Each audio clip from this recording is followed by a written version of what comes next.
Rotary club divine Deesa દ્વારા ઉનાળાની કાળઝાળ ગરમીમાં ફ્રીમાં પાણીના કુંડાનું વિતરણ કરવામાં આવ્યું।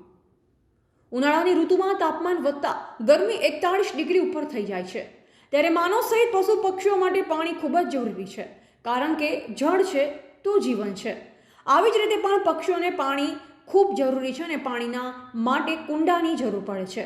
ત્યારે પાણીના કુંડા લોકો સુધી પહોંચાડવા માટે રોટરી ક્લબ ડીસા ડિવાઇન દ્વારા તારીખ 9/4/2024ના મંગળવારના રોજ ઉનાળાની ગરમીમાં પક્ષીઓને પાણી પીવા માટે ફ્રીમાં 500 જેટલા માટીના કુંડાઓનું વિતરણ કરવામાં આવ્યું હતું।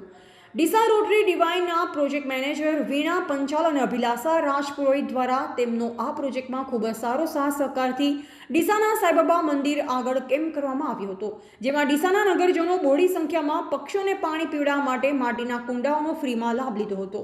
આ કાર્યક્રમમાં રોટરી ડિવાઇનના ડીસાના પ્રમુખ ગિરિજા અગ્રવાલ, સેક્રેટરી ડોક્ટર વર્ષા પટેલ, પ્રોજેક્ટ ચેરમેન વીણા પંચાલ અને અભિલાષા રાજપુરોહિત, પૂર્વ assistant governor doctor Rita Patel, doctor Alpa Shah, Aruna Sharma, Renuka Thakkar વગેરે હાજર રહી કાર્યક્રમને સફળ બનાવ્યો હતો। અહેવાલ અમૃત માળી, સંબંધ ભારત ન્યૂઝ, ડીસા।